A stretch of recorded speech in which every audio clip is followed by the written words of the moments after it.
All right, it looks like we have quorum, so I'm going to go ahead and call the. I'm going to go ahead and call the special meeting of the Legislative Affairs and Ethics and Transparency Committee to order. I think the first item is that we have to take action on a chair. So I'd like to open that floor up. Or comments? Do you have any comments? No, we don't have any public comments. And as a reminder, this meeting is being live audio streamed and also recorded. So when you do have something to mention to the committee, if you could please speak directly into the microphone so that all your comments are captured. Thank you. Seeing that there's no comments, I'll go ahead and open it up for nominations for chair. So I'd like to nominate Councilman Tinajero for chair. Second. All those in favor? Aye. Okay, motion carries. Thank you. And I think we do also. Thank you. You know, those, and I also believe that we select a vice chair as well. So I'd like to make a motion that we nominate Vincent Sarmiento. Second. All those in favor? Aye. Passes unanimously, and we'll move on to the next item, which is the approval of the minutes. Do I have a motion? So moved. I'll second. All You those know, in favor? before we just a quick mention on the minutes, I saw that there wasn't much, and our staff does a very good job of chronicling, everything, but. There was some absence of comments that were made, I believe, by the council member Solorio and I, and it was more just a review of some of the policy discussion on the platform and some of those issues. So to the extent that there could be, because I think there was some discussion on homelessness, there was some discussion on immigration policy, on cannabis, and it's good to see the source. And since we have now a recording, but sometimes the written version is also important to make a thorough record of the meetings. And the reason why the narrative is so brief is because we do have the recording to reference. But if you're requesting that you'd like a little bit more substance in the minutes, then we can definitely include those going forward. Excellent response. Madam Clerk, is that the way we're moving now? Yes, that we're... that is correct. I've actually asked all the recording secretaries for the council committees and the boards and commissions that if they know with certainty that the audio is available and on the web, that action minutes are okay, acceptable, because there's an audio recording that we could easily produce a script of that item if needed. But if the council so desires, we can go back to doing summary minutes. Not at all. I think your way is much more efficient. The only problem is we didn't know that transition was being made. So now that we're aware, I think it's a great trend. I'd say mention it at the next council meeting so others that are not on this committee and the reason why it hasn't been consistent, just for clarification purposes, is that we're not able to with 100% accuracy record all the meetings because there's been some technical difficulties at some of the meetings. So, man, I just built you guys up, and now you're saying you can't. That works. It was the machine. It was not a staff. All machine. Thank you. With that, I'm supportive. All right, so just to clarify, Madam Clerk, items 2, 3, and 4 are all voted on, or do we have to do each one separate? Well, if you wouldn't mind doing each one separately, just for record. Then I'll go to the May 19th, 2016 minutes. So I wasn't on the ethics, and I believe Councilman Solorio wasn't either. Can we vote on that since we weren't present? Mm-hmm. Yeah, you can vote on microphone. that. It's an administrative or ministerial. Sorry, do I not have a... Yes, you can vote on that because that does happen. I mean, at the end of, the term for the meetings, the next, group that takes office is not necessarily the same as was there before, and it's normally staff that is preparing the minutes. So we would understand that you don't have personal knowledge, but that's... Understood. With that, I'll move it. Second. All those in favor? Aye. Motion passes. I'm going to go a little bit out of order before we go to the schedule, which is item number 4. I'm going to go to item number 6 because I know we have Holland Knight. I believe they're standing by. So I'd like to open up item 6, and are we getting a report from them as well right now? Yes, thank you, Chair. Holland and Knight is available on the phone. They did provide an update that is included in your packet, but I have asked them to provide a detailed update or a summary update on some of the things that are happening in D.C., and especially those things that have happened over the last 3 or 4 days. Great. You're on. Thank you. You have Leslie Fulner and Dan Maldonado. And as Jorge mentioned, there have been a lot of things that have been going on the past few days, and it's really been quite a fluid situation in D.C. I think before we get to the big ticket items, healthcare and immigration, want to give a quick update on appropriations, obviously, since that is so deeply connected to so many of the city's priorities. And I think as we had talked about when we last gave a briefing, we were very far behind on the FY18 budget and appropriations bills because of how long FY17 took to get to agreement. We still don't have an FY18 budget, and part of that is because that is deeply connected to tax reform and some of the instructions that need to come out with tax reform. So that has been held up, although they are beginning to mark up that budget resolution, which usually would provide the top line number for appropriations. And I think, again, just to clarify, in the past we've talked about the president's budget, which is really a symbolic document, but the congressional budget has much more significance. And so we're talking about now the House side congressional budget.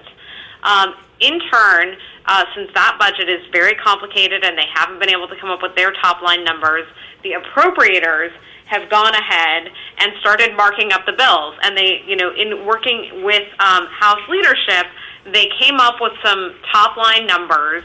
And so essentially they are not going with the sequestration numbers.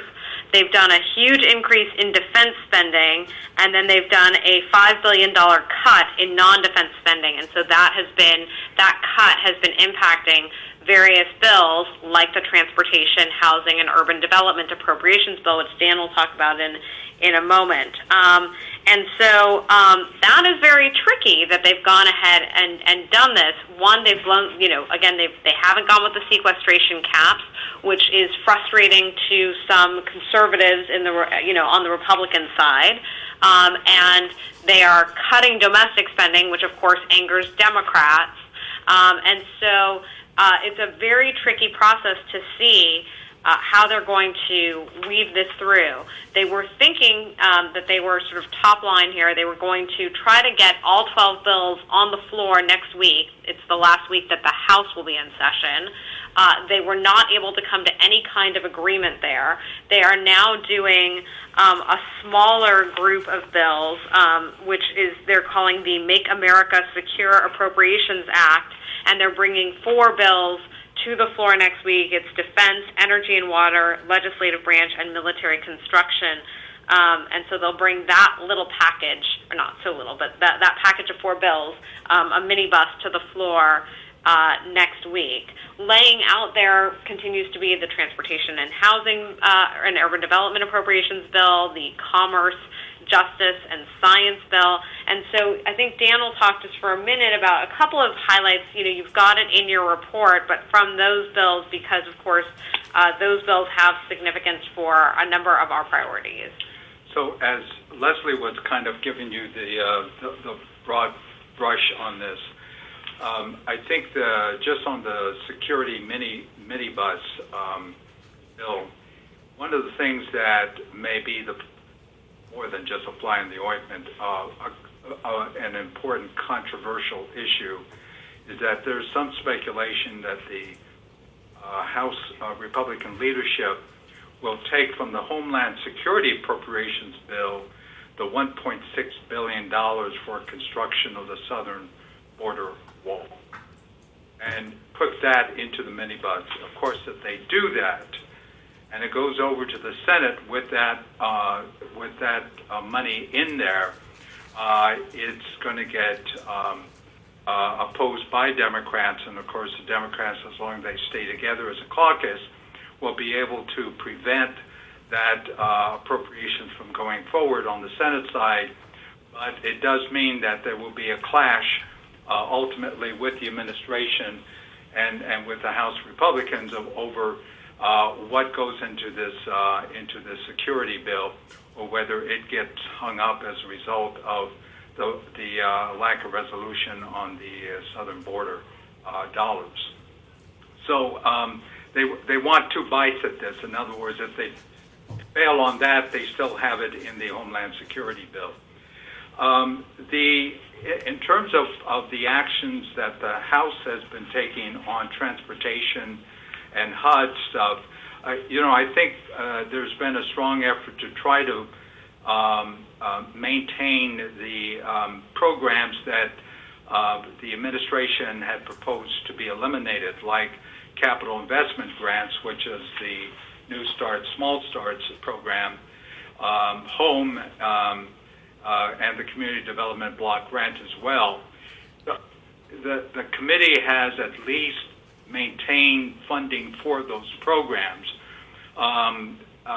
even though there's been some cuts, like on Community Development Block Grant, there's been a $100 million decrease so that the number that's being recommended is $2.9 billion. And on HOME, there's a decrease of $100 million, bringing that recommended level to $850 million. The real problem that I think we're facing, at least on the House bill, is that in the capital investment grants, the only things that got funded were those that had full funding grant agreements done and delivered. And so there is no money for the streetcar project, but our expectation is that once it gets over to the Senate side, that we'll see the kind of support like we got before through the leadership that Senator Feinstein has taken in championing this project, as well as a couple of other projects in California, to make sure that there's continued funding for this project. So, I think we're in a pathway to getting funding for the project again. It's just that I think we're going to have to wait till we get to the Senate side on it. Dan, can I interrupt you just for a second? This is Vince, and specifically on the House side, do you see that as just this line item, the $50 million that's expected for the streetcar? Is that a function of allowing Senator Feinstein to take a lead on this, or is it more punitive against cities like ours that have taken a strong position on on policies towards undocumented residents? Let us just clarify, actually, for a second. What's happened on the capital investment grant program is that there is some money. It's a pot of money. They haven't allocated it specifically to projects, except for one project that's in New Jersey that is a priority for Chairman Frelinghuysen, the Gateway Corridors project, which essentially would eat up a significant portion of the money that's allocated to the program. But there is some money. What it would mean is that probably the OCTA streetcar, instead of getting funded just over a 2-year period, it might end up getting funded over several years, instead of being able to get it done in 2 years. And of course, there is some uncertainty because the money hasn't been allocated project by project, so we don't know exactly how they're going to do that. And to Dan's earlier point, we think that there will be an easier time on the Senate side on the capital investment grant program, where historically there has been more support for that program. And I think the one note I'll make on the capital investment grant program is that this is a program that traditionally benefits urban areas, which are blue. And so, Republicans, of course, who are representing more suburban and rural areas don't see how the program benefits them. There are a number of folks recently who have been breaking apart their projects into component parts to show, for example, the suppliers that are impacted by the project, because many of those are, of course, in rural communities.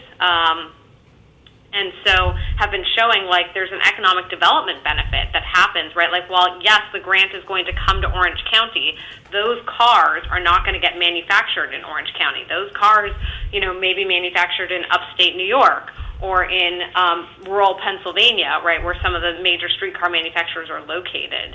And so, but historically, to just answer your question, it's less about kind of, sanctuary cities, et cetera. It's more about the fact that these projects are not seen to benefit traditionally Republican areas. Yeah, and the good news is that, OCTA is the lead agency, so we want to make sure you play that up when you discuss with folks. The one thing that I think has been played, it's interesting that the Republican leadership on the Appropriations Committee has actually used the argument that if it's infrastructure, and we should be supporting that because it creates jobs, and the recognition that those jobs aren't just in the city that is benefiting from the transit projects, but as from suppliers, as Leslie's indicating.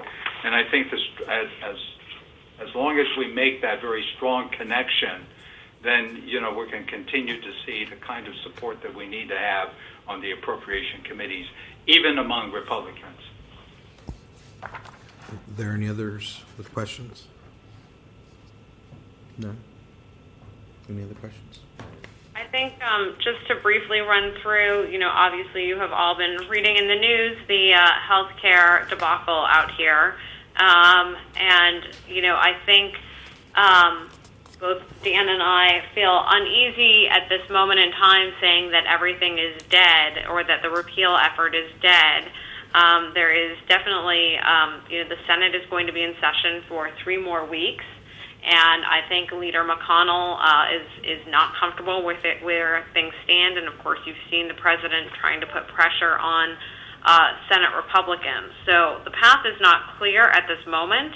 And I'd rather be, I'd rather be on the side of retaining health care at this point than on the side of repeal. But, there may be some efforts to try to resurrect this.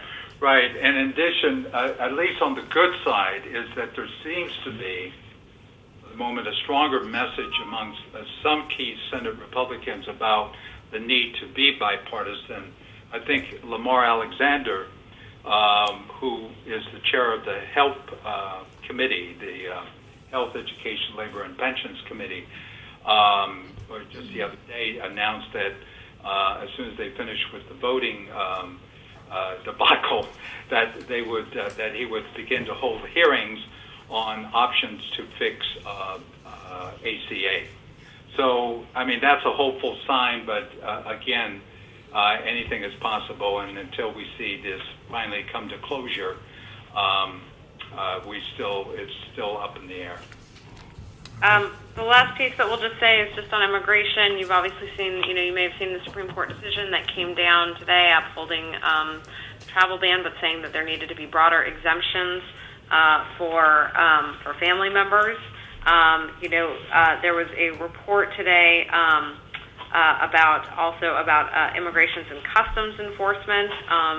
And the head of ICE is saying that he is planning to further crack down on undocumented immigrants by sending more resources and agents to sanctuary cities, and that he has gotten a green light to hire 10,000 new immigration agents who will be focused on sanctuary cities. So we're obviously watching this very, very closely. And the only last item is infrastructure.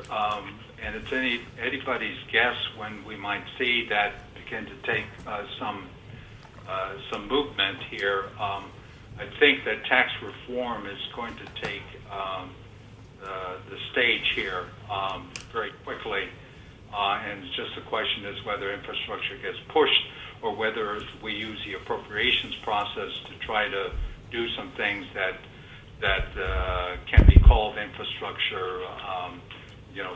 Supporting efforts. All right. Well, thank you, Leslie. Thank you, Dan. Are there any questions from anyone up on the committee? Councilmember Sarmiento? Not a question, but thank you both, Dan and Leslie. The only thing I was going to mention, and I'm going to mention this to both you and our state advocates, is I know it would be helpful in the the memo that's sent and circulated to staff and the committee in advance, maybe there's a way that you can show, what we've received in the past with respect to grants like CDBG, how much we've received with respect to Section 8, COPS grants, body cameras. Because sometimes when we see that, something's been cut by $100 million, it really doesn't tell us much of, where we've been in receipt of those funds in the past, maybe what the anticipated loss is, and that's probably the most difficult part of a matrix that you might be able to put together, which is what we expect. And there doesn't seem to be a whole lot of good news coming out of Washington, at least for us these days. But I guess I'm trying to see how we can tailor these memos to help us understand the impact specifically to Santa Ana, because just a general overview on what is happening in D.C. makes it real difficult to draw a relationship to what specific impacts we're going to have here. Maybe if there's any pending grants that you are working on with our staff, maybe to get status on those. But I think I'm trying to see, since we don't meet all that often, to make these meetings as productive as possible. And I mean, we can watch the news and see what they're doing over there. They're doing a bunch of things that I'm certainly looking at with a jaundiced eye. But I think to make these meetings more fruitful and more effective, how we can find a way that we can maybe distill it a little bit better for us to see what the specific impact is to Santa Ana. Sure, we could do a funding chart that shows previous numbers and work in progress that have numbers attached to it. That way, I think you can see in a very visual way, very quickly, where things are and what we're working on. And maybe for staff, if there are any grants, that we're working on, just to see timelines. When do we expect to get a response? How long have they been pending? It's just to make our materials more productive and these meetings a lot more effective as well. But thank you both. Thank you very much. Councilman Solorio has a question. Yeah, just a minor thing, but we'll be seeing this name often, so just to make sure everybody knows, because it's a common mistake. The Orange County Transit Authority is not the Orange County Transit Authority, it's the Orange County Transportation Authority. So if we can, in the future, always refer to it by that. Thank you. All right. Thank you, Councilman Solorio. All right. Well, thank you very much, and we'll be hearing from you soon, I'm sure. So I'm going to go ahead and go back up to item number 4, review and approval of the proposed meetings. Holland is now exiting. Of the proposed schedule for this committee, the meeting schedule. I'll move it with comment. Second. Go ahead. So the only comment I had is that, something that comes to mind, and I know that we do this, and I'm not sure if it's done in the Sand District, so one of you council members may know that. But at the Water District, what we do is we have a legislative committee that is coupled with a communications discussion as well. And I know we have a lot to absorb with ethics already, and we kind of blended the two committees so we wouldn't have a bunch of freestanding committees, which is heavy on staff. But communications tends to be a real important part of what we do. How do we communicate to our constituents and the public? And we're doing good work with that. And I know Alma is here, and so she obviously helps us with that. But just something for staff to consider, which is maybe absorbing that other element. Because ethics, I think, under the measure that was adopted by the voters in 2008, required us to meet once a year, I believe. And I think we meet maybe twice a year because that's just something that we did as a practice just to get ourselves briefed and to brief the public on issues having to deal with ethics and transparency and everything. But I think that communications tends to be an issue that since we have so many things that we do that happen in our city, whether it has to do with public safety, whether it has to do with projects or programs or services to our constituents, how we deliver that message is real important. So I was looking at some of the other committees. It obviously doesn't fall into the auspices of public safety, doesn't fall into the auspices of the economic development. I forget the acronym for that committee. This one seems the most appropriate, and since we don't meet all that often, maybe it's a topic that my colleagues would want to consider blending into this, and maybe staff could just give us some thoughts at the next meeting on what they think would be helpful. So, with that, I have no problem with that. I think that would be a good idea. Are you good with that? Okay. All right. We need to take a vote on this. All those in favor? aye. Aye. No one opposed. Passes unanimously. We'll go to item 5, review and approval of committee bylaws. I think you meant I think that I as know, I was part of looking at the committee bylaws. So as we opposed to were the on schedule. 4 before. All right. So the comments I just made, they apply to this one. Perfect. So I won't repeat this. So moved. All right. Any questions on the bylaws? Okay, then I'll make a motion to approve. Second. All those in favor? Motion passes. Let's go to item 7, Townsend Public Affairs, legislative update. Good afternoon, KCLA with Townsend Public Affairs. Corey Williams and I just wanted to provide you an update as to what's kind of been going on in Sacramento and some other items both on the legislative and funding sides. Just very briefly, the state legislature right now, they are starting tomorrow. They'll be departing on their summer recess for a month. They come back on August 21st, and then we'll have a quick 4-week sprint to the end of session on September 15th. The past couple of weeks have been spent moving bills through their policy committees in the second house of the session, so a lot of movement on bills. Most recently, the last week or so has really been focused on cap and trade in Sacramento. The legislature, it feels like a while ago, but I think that was just Monday night, passed a 2-bill package, excuse me, 3-bill package for dealing with cap and trade to extend the existing cap and trade program through to 2030, along with some modifications to actually how that program works. They also passed an accompanying legislation to deal with local air pollution issues, which will require the Air Resources Board to develop state strategies and identify kind of hot spots around the state for air pollution, and then work with local stationary sources, air districts to implement a plan to address that pollution. And then also there was a constitutional amendment which will be placed on the June ballot, which would require 2/3 vote of the legislature beginning in 2023 for future funding allocations of cap and trade proceeds. So that was kind of the package that happened this last week. One of the main items, which is probably of maybe more importance to the city, is a funding plan, and there was not a funding plan included in the bills that were passed. I think the administration wants to now kind of see with the new bills that are passed what happens at the next cap and trade auction, which is scheduled during the month of August. So depending upon what the outlook on that is, the legislature could bring forward an expenditure plan at the end of session. The governor had put forward an expenditure plan as part of his January budget that was not adopted.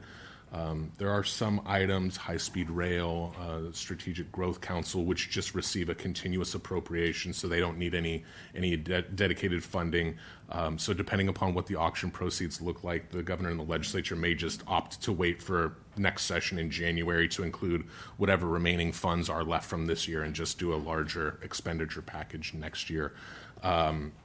So those discussions are still ongoing. I know something we're going to discuss later is housing. That affordable housing definitely got tied into the cap and trade discussion kind of over last weekend and into Monday.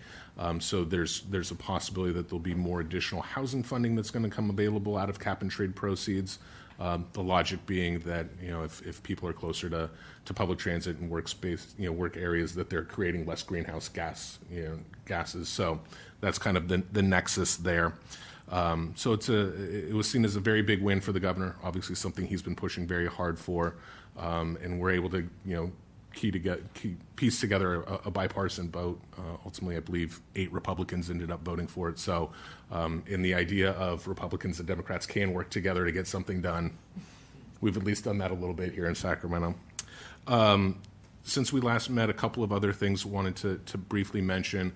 The passage of the state budget occurred. It was on time, since they've implemented the financial penalties for members for not passing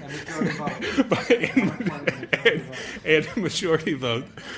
We've definitely had those June 15th budgets. So a lot of items within that budget. Obviously, we're still in kind of the good years of positive budgets. So a couple of items worth mentioning. I know Corey will mention more on the. There was an inclusion of the first kind of chunk of proceeds from SB1 for local transportation projects. So that'll start flowing through second half of the fiscal year. So we'll start seeing some additional funding there. One of the other major items that was included was a cannabis trailer bill, which helped start kind of the process of blending the medicinal and the adult recreational regulations for cannabis.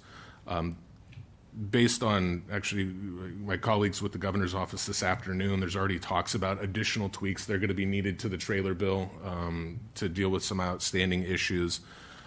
In parallel, they're working on the state regulations. So there's definitely a lot of activity going on. I think the new thought is on the regulations that there'll probably be something out in November, and then trying to push for either something to get those regulations approved by the end of December, or some type of a temporary licensing structure so localities with local ordinances and operators don't have any hiccups at the beginning of the year. There's still that smooth transition.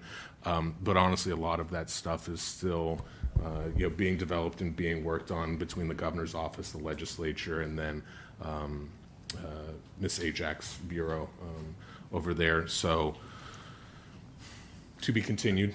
Again, Casey, anything that we should be specifically concerned with or keeping our eye on with respect to what we're doing? Because you've probably been aware that we did adjust some of the terms on our measure here that was adopted by the voters. I know that there was it SB 94 that maybe changed the timing on when folks can get licensed by the state, and there was an interpretation of, well, by the end of this year or the beginning of 2018, operators with any cannabis-related businesses had to be operating, meaning, are you conducting commerce? Do you have do you have your business licenses or your permits or city licenses? Mm-hmm. I think that it spoke to the state side, but is there any more? Yeah, I mean, on that? From our discussions with the administration, it's definitely their intent particularly for areas that have ordinances and have things in place for there to be minimal to no disruption. So I think there's an understanding that the regulations are working through, and the timing on that may not be ideal, but for those that would have existing operators and ordinances, that's where the discussion of a temporary license may kind of come in, just so there aren't those January, I think it's January 2nd is a Monday this year, so there aren't any kind of January 2nd issues from the state locals. I know that certain things like labs are likely going to be pushed to more of a July 1 issue than a January 1 issue. So I think the administration is still trying to figure out kind of what needs to be done, what has to be done on January 1, and what can maybe be safely kind of pushed out. But I think the focus is making sure that come January 1, existing operators can continue to operate, that people have existing rules, are able to, there's some certainty for both municipalities, for local governments, as well as for operators. So I think they're trying to kind of smooth over all that, even though you have, what's that, legislation and regulations all kind of still in flux right now. Kind of on that topic, our public safety committee is trying to anticipate what issues may crop up that create differences between the state and the local. So maybe after the end of the session, it may be good to have your team work with our staff to figure out, was there any end of session late stuff that impacts things like hours, age, type of licenses, pecking order stuff. People are very sensitive to who's first or not, and end of this year, start of next year, and we're going to at the council level be trying to change some of our ordinances to best align with the state or to make sure that our good actors are in the best position to continue to do well. So yeah, definitely.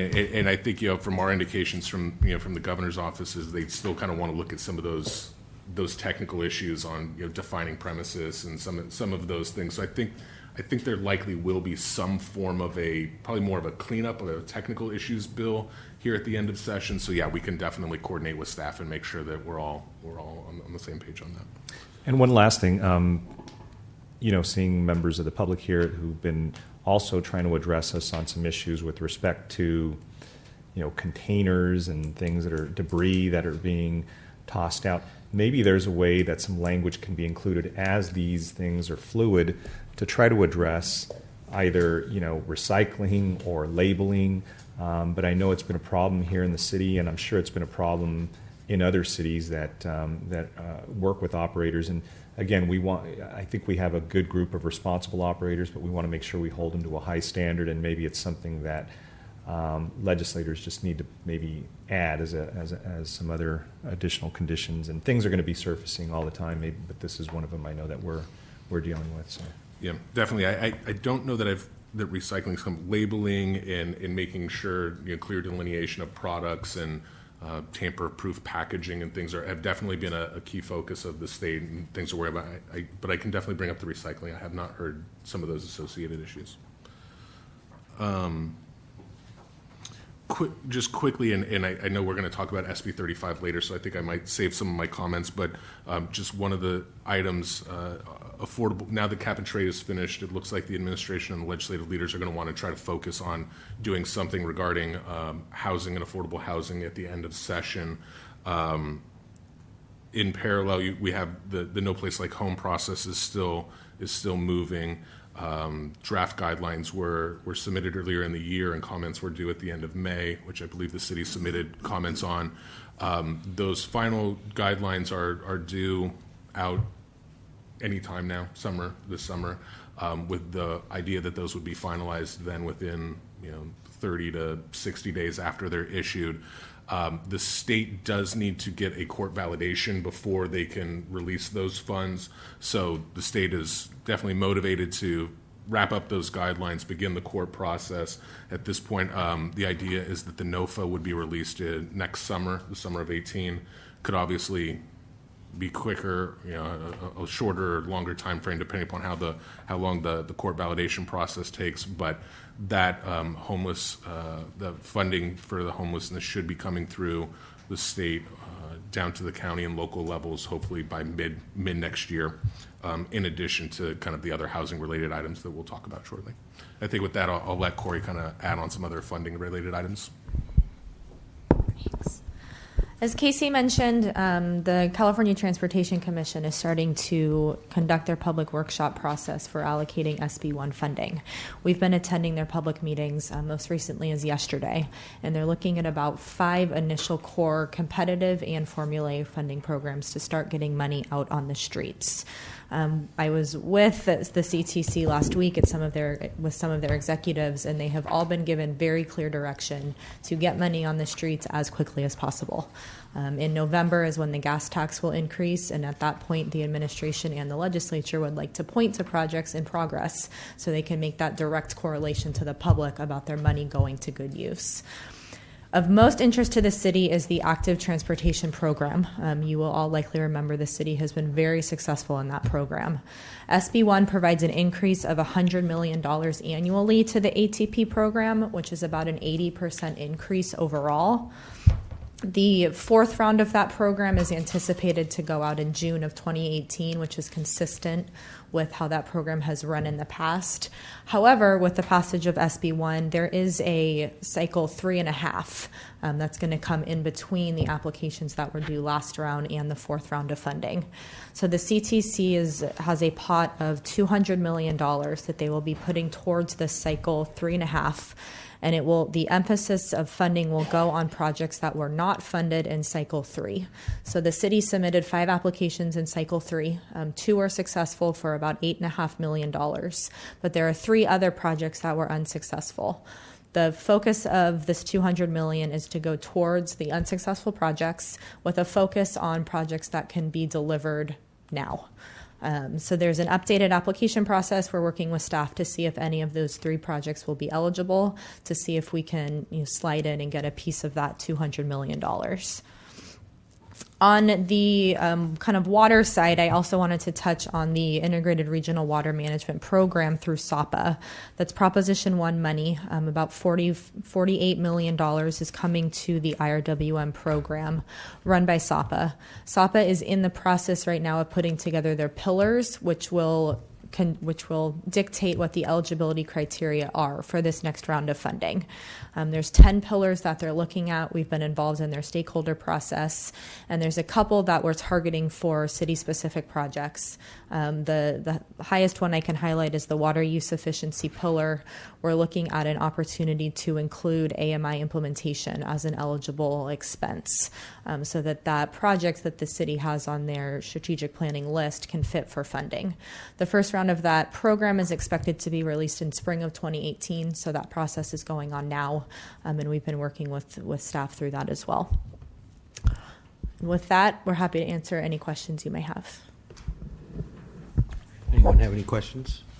Councilmember Sororio? That last item you talked about, you said SB1? Or what bill was it? The SAPA? It was Proposition 1. Prop 1. Okay, so it's Proposition guidelines, it's 1. not a bill. Okay. Very good.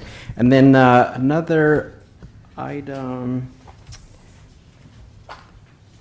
regarding the housing, now that they've kind of finished up with cap and trade, they might go back and look at housing issues.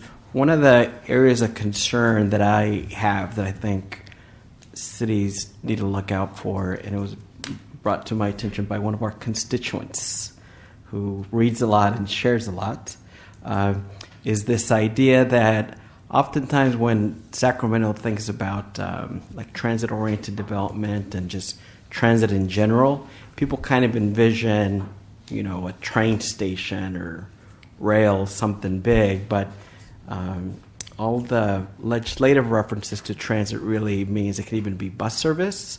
So long story short, there may be legislation that says essentially you can build any type of housing and only require 1 parking spot per housing unit if you're near transit, or near transit development, which again, people envision, well, yeah, if you're next to a train, you can do that. You don't need a car. But you have some communities like ours, which are very dense, but also have a good amount of bus lines running through our city.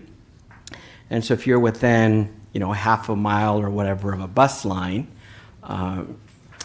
lo and behold, maybe 99% of our city would fall under that criteria, meaning that for any new development, we can only have, we would have very limited options from a land use side to require more parking. So, and I know we have our League of Cities rep here. I think we need to figure out how to add up. Maybe that's fine for most communities, but we should have additional language that says if you don't have enough parking or constraints, or at the very least, like the Granny Flats thing, to say that you can't use parking restrictions, but maybe other things like lack of parks or lack of schools or lack of security or lack of water or sewer infrastructure, that there be other conditions that cities could use to mitigate this much reduced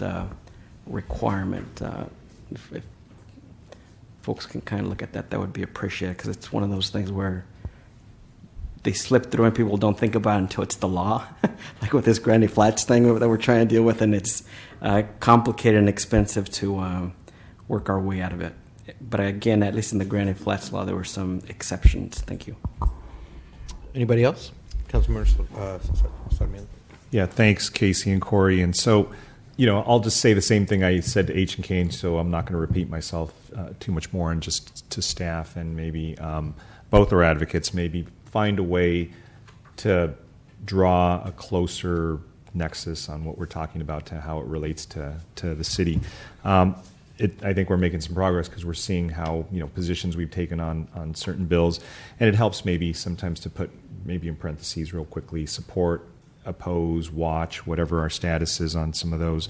But for staff as well, I know we work on several grants, right, with our teams, and just to maybe get status on those grants and to see which ones are pending, where they are they under review, are they in the process of being drafted, or are they under consideration?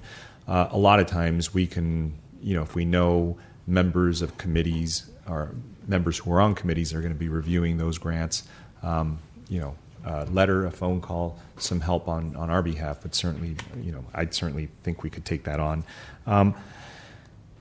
Now, getting back to a couple of specifics, I see that SB4 is mentioned here, and we haven't taken a position on that, and I think that's a Mendoza bill that deals with the reconfiguration or maintaining the configuration of the Cal Optima board, and I think the Board of Supervisors here in Orange County have taken a position to try to sort of redefine the membership and include all 5 members of the board on that Cal Optima board. And I think that we have, I'm sure if we compared, we probably have a majority of recipients from Santa Ana that receive services, social services from Cal Optima. What's the status on that? And is there, for the appetite of this committee, if we hear a little bit more, if we'd consider taking a position on that, because again, many of our constituents are going to be impacted by the change in membership at that board. Sure. Yeah, I'm just double checking. SB4 it moved out of committee this week, so it's currently on the assembly floor for consideration. I mean, yes, it's the bill would codify the structure of Cal Optima as of last week, so before the board's action, which would, so although it does allow for the addition of more public members, given a 2/3 vote of the Board of Supervisors, so it's not quite making the board static, but it would allow for more public members to be added, but it would limit the Board of Supervisors to just their current membership, so not all 5. The bill appears to be moving through. I know Mr. Mendoza is the author. My understanding is that Senator Nguyen is in support of the measure. I think in Sacramento there's kind of a deference to representatives. I think that they also kind of see that it may be a bit of a local fight that's been brought up to Sacramento. So it appears, at least from the the policy standpoint, that it's been kind of the healthcare providers. I think the Orange County Medical Association is one of the main sponsors of the bill, and then the supervisors are kind of in opposition. So I think from a Sacramento perspective, when they see all of kind of the healthcare providers on one side and then just elected officials, that I think Sacramento may question motives. That's kind of how the bill has been framed, at least in the last couple of hearings, and then obviously having the local senators being the ones pushing the bill. I think deference is being given to them in Sacramento right now. But that bill is on the floor, up for assembly vote. It will need to go for a vote of the assembly and then go back to the Senate for concurrence. So there's still 2 floor votes that will have to go through prior to September 15th. And I think because it's a bill that was, well, it wasn't reintroduced, but it was, the language was gutted from what was in SB4 to include this because it was so quickly moving and evolving. I know that those that are in support are arguing, well, this is, basically infringing on local control. I think that's sort of a veiled argument. It really shows that the board is trying to take a real strong hold of that Cal Optima board. And again, my concern is that our recipients, that many of them live in the city, are going to be impacted by that decision making. Services could be cut, and compromised. So I would move that we take a support position of the Mendoza bill, and continue to do whatever is necessary to make sure that we ensure that those services remain at a very high level. And as it is, I'm not sure how effective that board has been, but certainly to dilute it with having all 5 members of the board Not to speak too critically of them, but their decision-making in the past hasn't always been real helpful to many of our residents. And so I would move that we take a support position on that. Second that. All those in favor? I'm sorry, Yeah, it's not on the agenda to be considered today. It's just an update from Townsend, so I would recommend that if you want Can we re-agendize that then? I mean, I'm not even sure if this is going to last, or it'll Right. take as long by the time we meet We again. were just testing you. We wanted to. Good work. Can we Would bring you this like to the bring it to council? council on Yeah, the Yeah, 1st bring of it to August? council. Yeah. We'll You know- bring it from the committee, and then you can speak to That it works. if you would like. That works. Absolutely. And I'm supportive of that as well. And I would, want my colleagues also to consider even having our advocates explore seeing if they couldn't add like a seat on the board for the city or cities with the largest number of recipients. That's a good point. Because some people, have argued, well, even the status quo, while it's maybe better than what some of the soups want, the status quo really may not be in the best interests of our current residents. That if we were able to have a council member, for example, like Santa Ana, that can have a seat on there, or representative, given that we have, a very sizable number of Medi-Cal recipients, that may be something worth thinking about. I mean, obviously, at the end of the day, the author and the sponsors would need to be agreeable to that, but I think it's worth having a conversation. I think the author probably would be sympathetic, at least, to the idea. So That's a great suggestion. And, I guess back to the city attorney, is there a way that, I guess I'm trying to figure out, if these bills come before us, wouldn't it be a logical place to take a position here? How do we notice a bill that we want to take a position on or take action on? And again, keep in mind that this is an advisory committee. It's not taking any final decision. It just drives it to the council so it can review it. So is there a way we can try to be a little bit more nimble so we don't have to, again, these bills, some of these move so quickly that they need action. We could probably leave this committee and we could make calls to the city manager and she could take a position on behalf of the entire council, which is what we've done. But to not be able to take at least even an advisory position just seems contrary to what we should be doing. And I think if I may, what staff uses as guidance is the legislative platform. That's how we've, for the most part, recommended support positions or opposition positions in the past, is we use the platform as our guiding document. Anything that falls within it that's specifically mentioned, we're able to take that and, on behalf of the city council, since it's been adopted by the city council, take a support or opposed position. Obviously, if there's an item that is controversial or something that we think the entire council should provide their opinion on, we'll take it to the city council. We do always have the ability to take an item as an 85 item to the city council. That's always an opportunity. Or as individual council members, which we have done in the past, that as a council member wish to take a position, we can always do that. In this particular case, I think we can take it on August 1st, the SB4 item, but we can definitely clear up what that process looks like moving forward and get the opinion of the committee. Yeah, I think if we could just do some homework on that, whether we're able to do that. I don't know if, again, the noticing issue is what, I guess I'm Well, we have the confused matrix by. that's part of the package, and maybe what we do is we notice this as a discussion of and potential Right. position on anything on the matrix. That's easy Which enough. gives you the free latitude to discuss these. There may be things on the matrix we've already taken a position on because the staff has explained it fit in the platform. But we would have that discussion here, and if we hadn't done that, we'll work with the attorney's office and see if that works. But we do have a written document that lists everything, Right. which is prepared by your consultant. So it already has been Circulated, vetted right. that these are things that the city is following. Right, and I think that's almost prima facie, notice enough that, we will be discussing it, and possibly, since we have taken positions on those before. The other thing was, we may not have to limit ourselves to just support or oppose. There's some bills that evolve, right? Correct. So maybe we put a watch on that as an option as well. and maybe that's part one, but there may be bills not on here Right, because like even that bill, I'm not sure if it's on there or not. I guess it could just say bills under consideration, but it may not have been, right? There are Sure.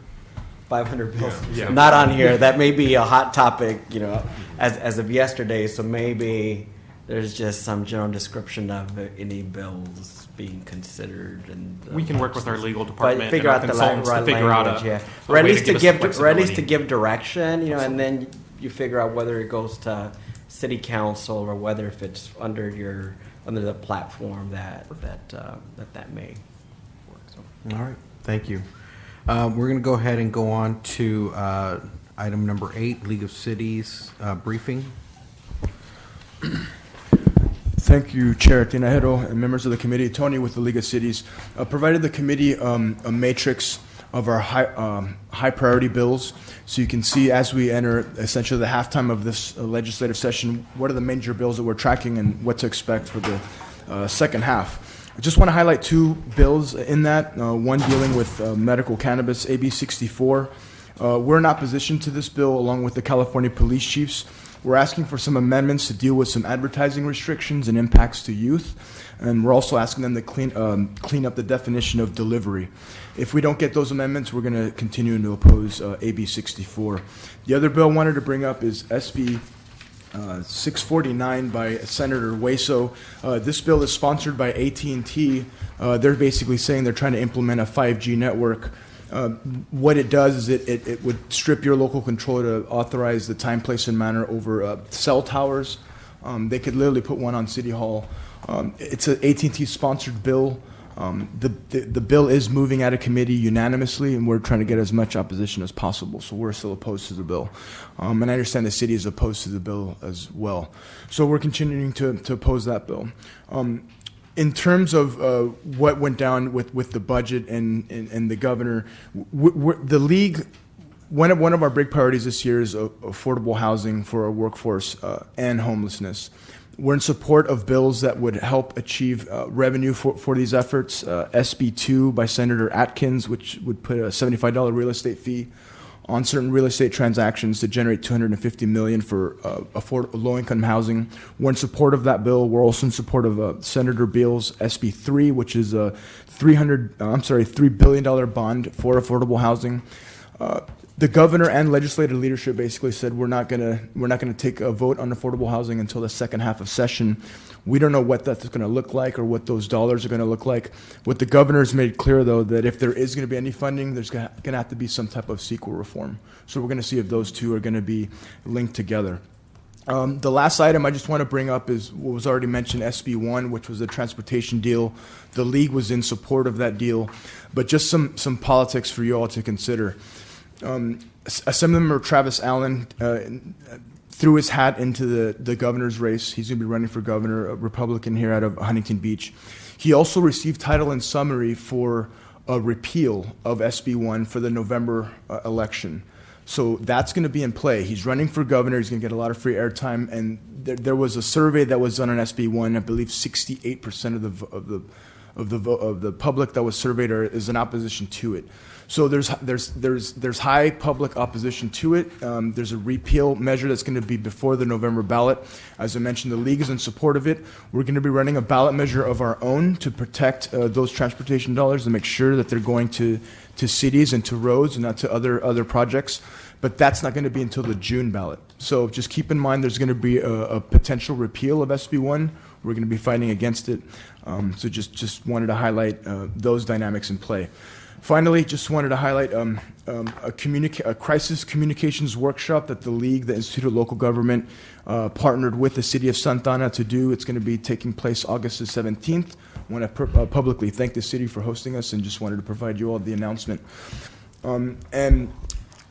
Finally, I know the committee was expanded to include ethics and transportation. Just wanted to provide some information on the Institute of Local Government, what it is. They deal with ethics, transparency, do's and don'ts of public service, and just wanted to provide these documents to the committee. And with that, I'll answer any questions that you may have. Thank you. Are there any questions? Okay. Do have one question. I know some communities have started to weigh in different ways on the proposed Edison utility rate increases. Is the League of Cities, I'm sure you're all tracking it, but do you all have a position, or you're working on this? I know up and down the state, not everybody is in Edison territory, but a good number are. Does the League ever weigh in on that kind of stuff, or no? We do. I don't know of any bills that we're currently weighing on dealing with that, but I'll double check. Yeah. It's not regarding any bill going through the process, but it is going through, I think, through the PUC rate setting process. And I know some individual council members have done letters in opposition, because I think there's great concern, and I'm sure there's something in the platform that speaks to wanting low fees or protecting consumers in the city. So maybe rather than council members doing individual letters, which probably isn't a good process either, we ought to consider doing something on behalf of the mayor and council, or officially as a city. I know there's been some initial discussion on that, but we actually couldn't find anything in the platform that speaks to that. Not a bad idea for updating. I'm sure it's a very broad platform. I'm sure I could find something. But I mean, there's some advantages to putting things on council, because then council discusses them, the public hears them, and so if that's something you'd like a council letter on, that's something we certainly could add. Yeah, and then that's definitely an option. But some of our council meetings are long, or people come and go, so it's that balance of what to put on. But I'll take a look myself at the platform and see if there's anything that would relate to it. And in the meantime, I will do my homework and see what we're doing. And I know that our interim city manager had a question or a comment. The council is. I'm okay with that. Yeah. You were going quickly. I just wanted to be clear. The repeal of SB 1 is on what ballot? On the November election. So that's on November, and the League's item is on June. June. Following June. Maybe the logic of November, regardless of which way it goes, then how does the June ballot?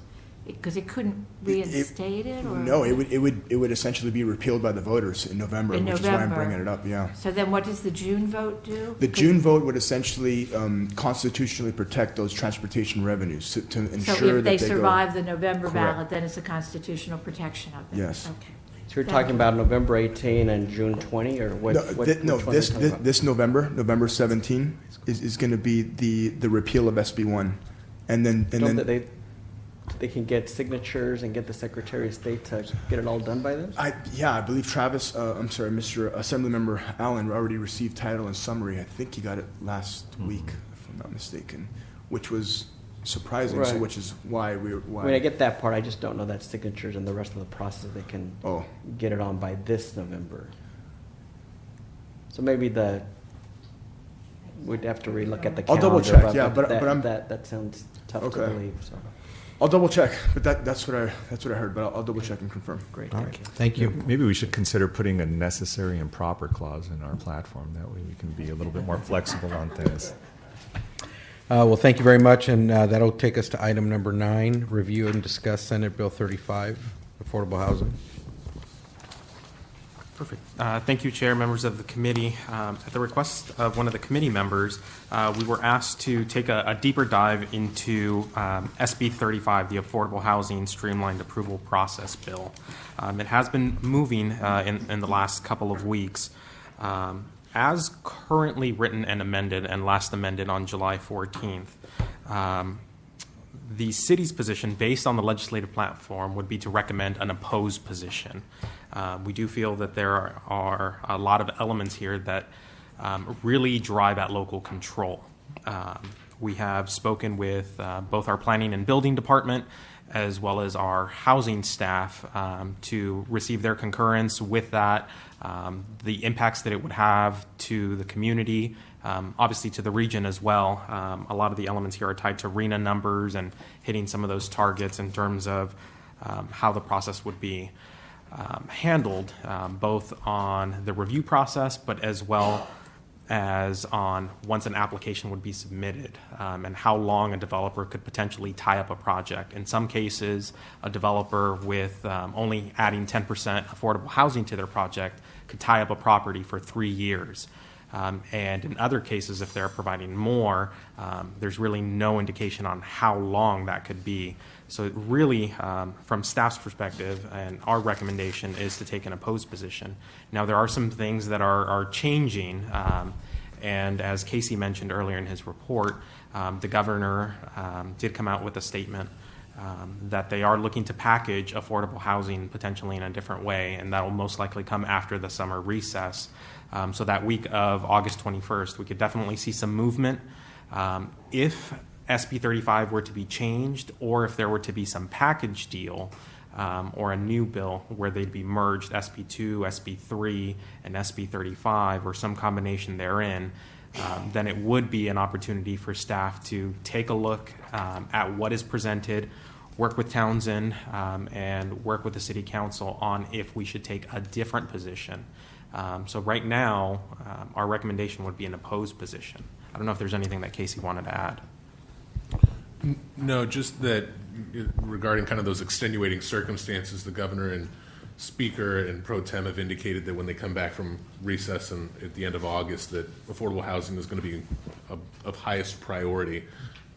Doesn't necessarily mean they'll be able to get something done, but all indications are at this point that that something would center around ongoing permanent funding stream, as we have in the Atkins bill, SB 2, a bond to kind of replenish existing affordable housing programs like we see in SB 3, and then some sort of reform, which kind of the existing legislation, SB 35 kind of most fits that. It's in line with what the governor had proposed as part of last year's budget, and wasn't able to move it through.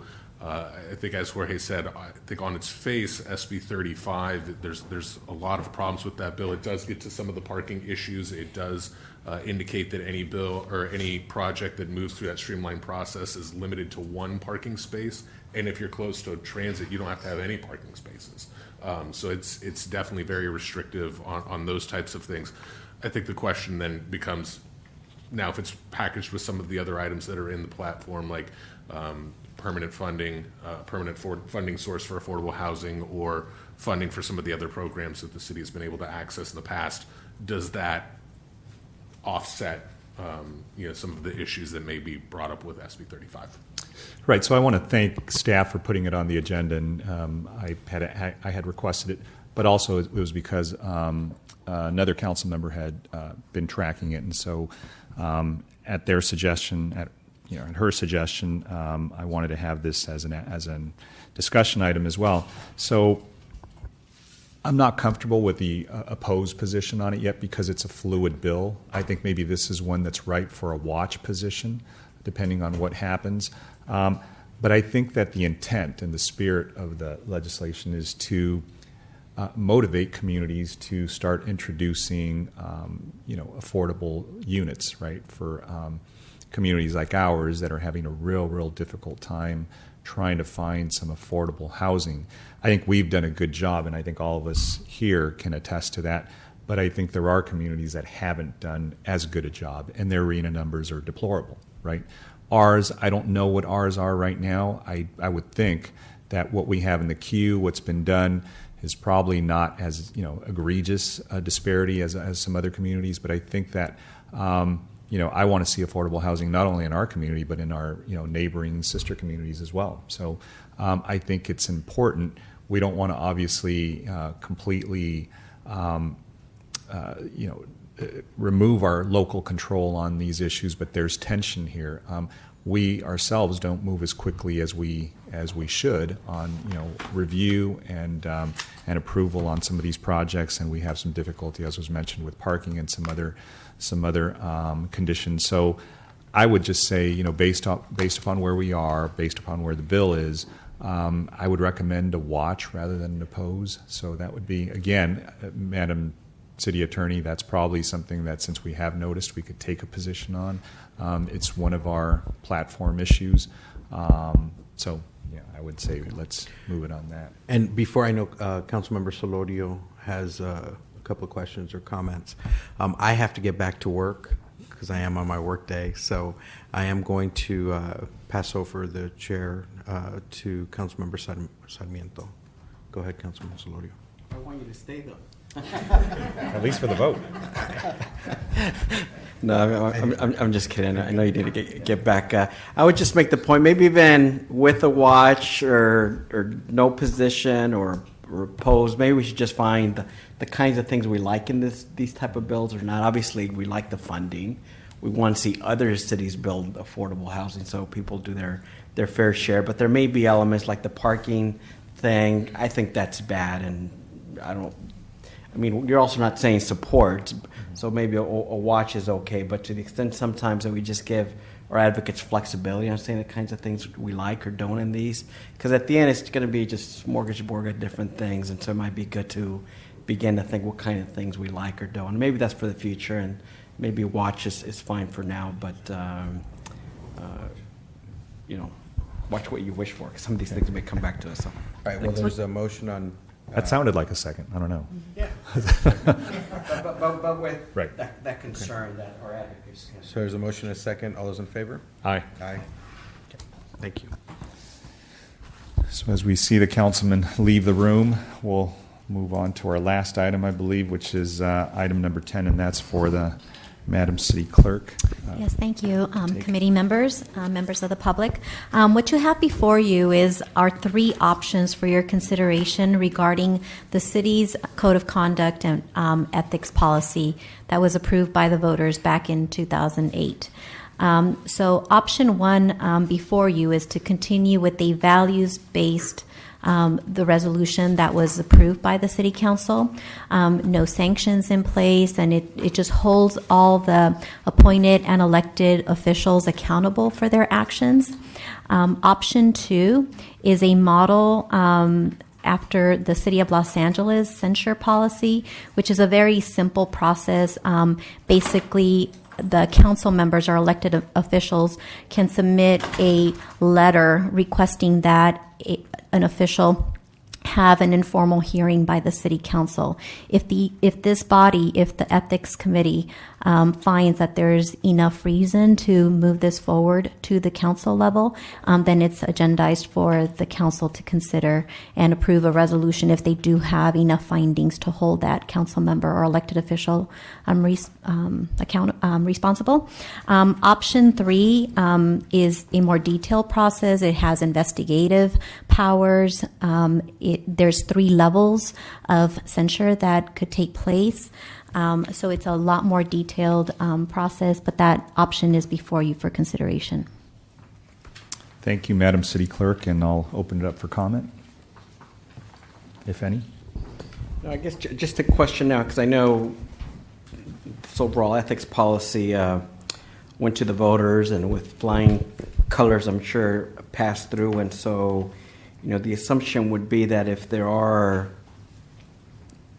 ethical complaints or whatnot, that there'd be some process to render some kind of judgment. I don't know if it always needs to be censure. I mean, in some cases, there just may be unfounded allegations, but my assumption is right now we probably currently have 0. Right, that's correct. In place. Mm-hmm. What might be other options other than censure for reprimands? Again, I would argue that there should be some discussion, and maybe comes to this committee for, I guess, voter consideration. In some cases, allegations may be unfounded or not really fall under the ethics conduct policy. But if there is some, area of concern, maybe in addition to censure, there might be other options. I don't know what those things would be. Okay, so the 3 levels that are included in policy, or option number 3, are the admonition, which is basically saying that if this committee finds that there was wrongdoing, but not enough to formally take a resolution before the council, that you can just give that person a warning. It's a basic warning, letting them know that that maybe it wasn't illegal, that, maybe for perception purposes it was wrong, but it's just an admonition. The second one is a sanction, which is not punitive, and it's also done by resolution, but it's not punitive. And the most severe one is the actual censure, where you're taking a much more strong position on the allegations. Does that make sense? It makes sense. I've seen other options in other communities too, where maybe you remove somebody from a committee or limit their travel, or I don't know what else that would be. Well, the censure would be punitive. So if the council, at the council level, finds that there's reason to remove them from, say, a regional board, or if they hold a higher level title, to remove that, those are the kinds of things that the full city council could consider in censuring that. That's part of a person. censure action? Right. Okay. Exactly. So there's things that could fall under that. So thank you for those comments, and I'm not sure if anybody wants a comment from the public, or one public member. But so thank you for putting this together, because I know I wasn't on the committee, but this was asked of you to bring forward. So I think both models, it's almost maybe a blend of the two, because the third option, the San Jose model, gives us a palette of options that you just walk through.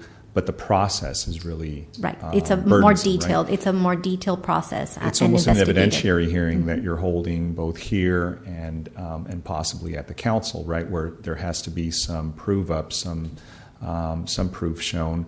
Where I think the LA model is much more streamlined, where there is a basis in fact, and it could be discussed, and a decision is made. But I do think there should be more options, and this is a classic question. I think probably not for this committee, but for the council. Okay. In addition to this committee, the fact that we got to vet it out, maybe we can apprise our colleagues of maybe some of the detail that we learned from you here. But it's a much broader question that I think all 7 council members and the public need to be made aware of. And I think that this was the logical step. I think that was never taken after Measure D was adopted by the voters. Mm-hmm. We always said we'd come back to the question of what is that.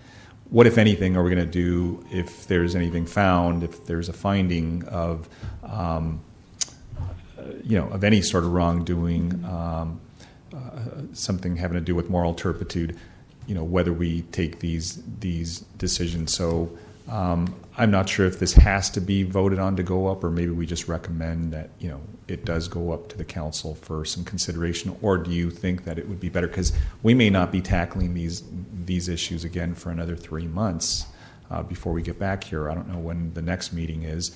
Do you want to come back with further recommendations, or maybe you just come back to the council with recommendations?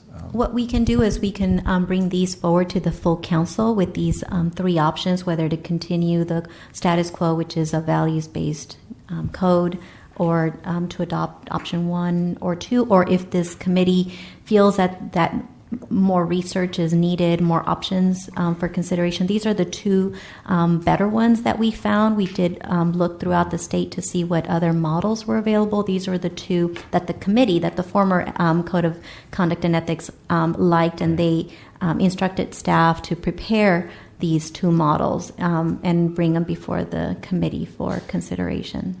Well, since this was adopted in 2008, we're now, 8 years from that, so we don't want to go too far on how long we have to this isn't rocket science. I think, even if we come back and you bring it to the council and the council decides, look, maybe we use a blend of the 2, you might get some better direction from all 7 of us, rather than getting direction from 2 or 3 of us, taking it to the council, and then the majority there not really agreeing, and then we have to bring it back. So it just, I think, creates a longer cycle of review for us. So, yeah, just for clarification purposes, when the Code of Conduct and Ethics was first developed, they purposely made it a values-based ethics because they did consider whether to include sanctions when the resolution was first drafted. At the time, I wasn't the city clerk, but the members of the committee that were there did take the position and approve of values-based ethics with no sanctions in place. That's true. That is true. So, I think I tend to agree. I like the San Jose model the best, but it may be still a little too cumbersome and expensive.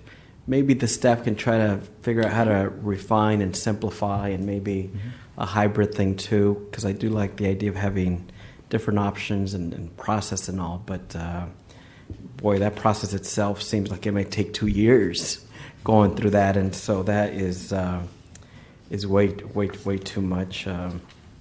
Okay, and what we'll also include is perhaps a list of all the cities that have the sanctions throughout, and different types, so we can summarize the different options throughout the state that the council could also consider. And the other thing that I'd probably like staff to consider is, in the meantime, if there are complaints that get submitted, that there'd be some administrative process to acknowledge receipt of the complaint. I don't know that staff could, do any admonishment or anything else, but, 8 years has went by, and I know there's been discussion on this for some time. I don't want another 8 years to go by, and I don't know whether the complaint letters go to you or the city manager, but, another 8 years may go by and you need some direction on what you do. So my question right now is, as you receive